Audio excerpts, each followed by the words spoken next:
Welcome back. It's your boy Fresh. And I'm Mary, and we are a Co-ople of nerds. We got 6 board games and 6 beers. Are they any good?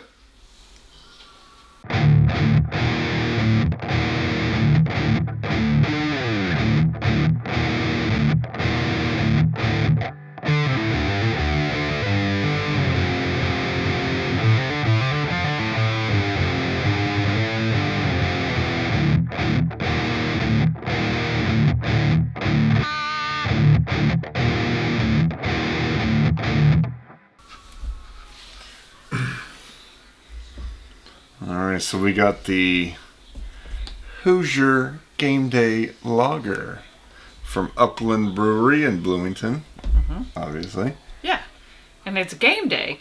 I know it's supposed to be for like a sports game day, but could still be for our game day, like board game day. That's true. Yeah, any kind of game. So it's 4.7, which is a little bit stronger than your average lager, but I would say it's Budweiser-y. Yeah, it's a cheap beer. I don't think it doesn't taste like a light beer though. It tastes like a full flavored, full diesel. So it's a Budweiser, not a Bud Light. Or a Miller, not a Miller Light. That's right. Alright, we got 6 board games here. I actually got a bunch of cooperative games. Up first is The Crew, Quest for Planet 9. The highly acclaimed The Crew. The highly acclaimed The Crew. I probably shouldn't show those. I'll just do pictures. But so we actually played this with our new neighbors. They came over and we played it with them. So it is a really light cooperative trick-taking game, which inherently sounds weird because you don't think of trick-taking and cooperation. Right. But basically, you'll be randomly assigned, or not random, semi-randomly assigned A goal. a card that you need to win in a hand. And you're not allowed to communicate with your other teammates, and so there's some idiosyncrasies in trying to line up how to play the cards and who has what, and what you need to win with. What'd you think? I like it. It is reminiscent of euchre, which we enjoy euchre because we're from Indiana. We drink Indiana beer and play Indiana games. No, I like it. It's fun. It's light.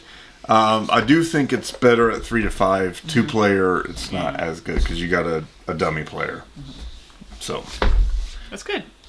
These next 2 we'll do together because they're basically the same game. I got Codenames and Codenames Duet. Yep. So Codenames Duet is a 2-player cooperative game, and Codenames is the original gangster party game of the series. So basically you got a spread of words, and both these have this. So Codenames, you have teams. Duet, you're working on the same board. Well, I guess both times you're working on the same board, but you're trying to get the other player to guess the right words. There are specific words you want them to guess so that you meet a certain pattern. And certain words you don't want them to guess because there's you automatically lose. Yeah, automatic lose with the assassin. And then there's other words that are not good or bad, just kind of. And your clue can only be a 1-word clue. Yes. So if you could say ocean 3, and there could be a fish, a mermaid, and saltwater or something like that, So, and that would be your clue for them to get those 3 words. Right. There's also a Disney version that we have, but that one was entered into the collection later. What do you think about Codenames? We enjoy Codenames Duet especially. The kids love the Disney one. They like to play it with us, so. So you're saying we should get rid of the original Codename? I don't know when we'll ever play it unless you want to keep it as a party game. Yeah, I mean, I like it for the party game aspect. Typically, we'll get together with a couple other couples and play, boys versus girls. Boys always win because we're better at everything.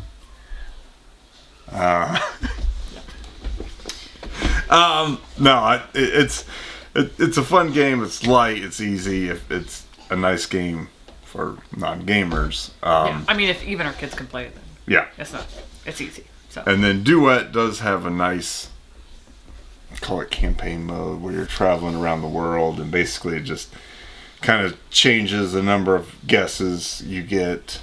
So I'd like to try that once. Try to see if we can do that. Last time we played it, though, we got wrecked. We didn't. I don't think we won a single one. The important part is that we tried really hard. We did. Just the words were just too random. Not in any way related. I mean, there's a whole bunch of code names. I think there's a Harry Potter, a Marvel. We got the Disney one. There's the giant code names. Yeah, with the cards this big. I think it's for like giant groups, but we'll probably skip that one. Yeah. I think we don't have this space anyways, so. There's always room, honey. Up next, we got Champions of Midgard. This was one I was excited about. I was waiting to play this one. I was waiting to get it, and then we got it, and then I was excited to play it. We finally got to play it. Mm-hmm. We've had this one for a long time. Yeah. First time we played it. So this is a worker placement dice chucker, which is, again, two things that don't always go together. But you are Vikings, and you're trying to be the new king of the Vikings. I think they call him Jarl. Jurl. Dragul. I thought it was Dragul. No, Jurl. Jarl. I don't know. Oh yeah, I don't know. I can't say that. Mary whooped me pretty good on this one. Surprise, surprise. Gotta let her win every once in a while. But so I'm not typically a fan of dice chuckers, but I am a fan of worker placement. So combine the two, you got enough of a strong worker placement. Yeah, basically the dice chucking's at the very end. So you spend the vast majority picking where to put your workers, getting dice and other resources, and then using those other resources and dice to buy ships, buy food for your journey, to fight the big monsters, fighting the trolls. So then you roll the dice for fight. Yeah, and then roll the dice for fight. And it's not like you're not rolling against each other, you're rolling against the cards. So, what'd you think? I liked it. You liked it? Yeah. I was intimidated by it at first because it was just quite a spread. It's a pretty big board. And then you explained it, and I was like, I don't know. Some of that might have just gone over my head. And then we started to play it, and I was like, okay, this isn't so bad. I mean, it's your typical worker placement game. Yeah. So there's definitely like what's that one? The caves one. Oh, Caverna? Yeah, Caverna. Caverna, there's probably triple the amount of spaces you can go to in that than this. I think the more spaces you have, the more different paths you can go. Yeah. But this one, limited it nicely, so it wasn't too overwhelming. But that was a lot of fun. Yeah. I really enjoyed that one. I'm excited to play that one again because I think I made some play mistakes, which opened the door for me. Up next, Dead Men Tell No Tales. A cooperative pirate game. So you just took down a ship. It is on fire and sinking, and you need to run in before it sinks and get X amount of treasure. And you can change the number of treasures to coincide with the difficulty. But what you didn't know is that the pirate crew were undead. Kind of ripped off Pirates of the Caribbean there, but... Well, there is one of the Dead Men Tell No Tales. Yeah. Pirates of the Caribbean. But I think this one came out before that movie, so... but definitely, I think Pirates, the original, came out before this. What'd you think? So this has that pandemic feel to it where things are kind of starting to explode. I did like it. I was surprised that I liked it. For some reason, just the whole pirate theme kind of initially turned me off. Really? And yeah, I don't know why. I like pirates. I like pirates. I just, that for some reason with the board game, I don't know. I just didn't think I would like it. Shots fired at pirate games. Was it what's the other one? Flashpoint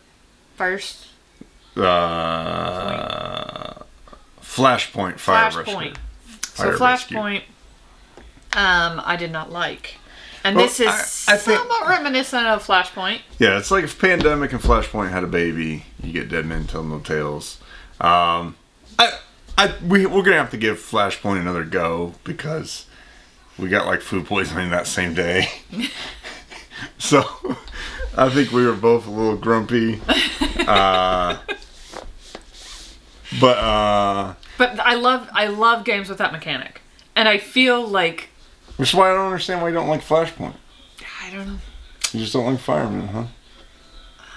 No, just the whole, like, you gotta carry him out of the house. I don't know. That's literally what you have to do in this. You have to carry the treasure off the boat. Yeah, it's treasure, not people. I don't want to say people. I'll just say treasure.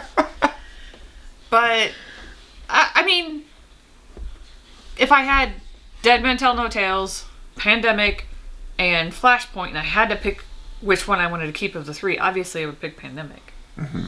So this would be Pandemic, and then this, and then Flashpoint. Okay. So, but we will give Flashpoint it's not a favorite, another go. But we could play it again. I enjoyed this. I really enjoyed the theme. I know Mary didn't, but it feels like you're playing Pirates of the Caribbean, the board game, and I really enjoy those films. At least the first two. I don't know if I've seen 3 all the way through, and I definitely haven't seen 4. Yeah, we haven't seen into that. But I really like those movies. I really like that, pirate meets skeleton. I thought that was a really cool idea. And, it's got Johnny Depp in it. Can't go wrong with Johnny Depp. And last, certainly not least, Chronicles of Crime. So this is, I think it's Mary's favorite game of all time. It's a cooperative game. You are solving crimes. If you're a detective, you have to find all the clues. Yeah. And you're given crime scenes. It's played with an app. Yeah. So you go to, it'll give you a crime scene, and you have to use your phone. You have to look at the crime scene, and you only have like 30 seconds or something like that to look at it. And you have to look around and find clues. And then you have like a card that is evidence or a person, and you scan the barcode. And but I think I love detective work. So I think this hits. So we both love cooperative games, obviously, name of the channel. You love detective stuff, and I love storytelling. Yes. And this is basically all 3 of those blended together really, really well. I know not everyone loves app-assisted games. Yeah. I understand that argument, but at the same time, it's so much easier to release an expansion. You just put it on the app, charge $5-6, whatever, and just be like, oh, the game just got bigger. They create a new scenario because it's a big stack of cards, a big stack of evidence. You can shuffle and mix and match and get that. So we really enjoy this game. We got a lot of it. This is the base model. We probably need to eventually just start playing through them because some of the stories and some of the characters will appear throughout. Like I know in this one, there's a guy that's all tattooed up and stuff, and he keeps popping up. He's not, I don't think he's ever like the big baddie, but I think he's always kind of in with the wrong crowd. Well, there you have it. 6 games. What'd you think of the beer? Who's your game day lager? Classically smooth and refreshing beer. It's not bad. It's not bad. It's just not, my favorite. Yeah, just that traditional lager. It's a beer. You drink 1,000 of these. It does feel like a basketball watching beer. You wouldn't want something super heavy or super hoppy or super sour or anything. It's going to go down smooth 100% of the time. Never going to blow your socks off. But and we're ready for March Madness. And we're getting ready for March Madness. Let us know down in the comment section if you've played any of these games, if you've ever heard of Upland Brewery, and we'll see you next time. Bye.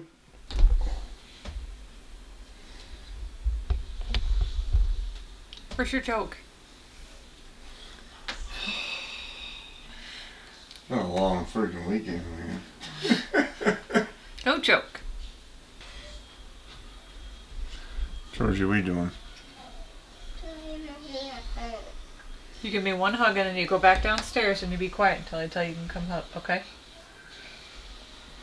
Max failed. He failed.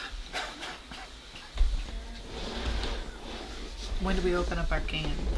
You'll tell me when. No. Just open them up.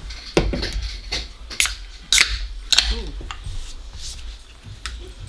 What the? Why don't we spill everything? It foamed up. Why didn't mine do it? I don't know. Oh. Shaking. Whoa. Made me burp. Yeah, the whole time.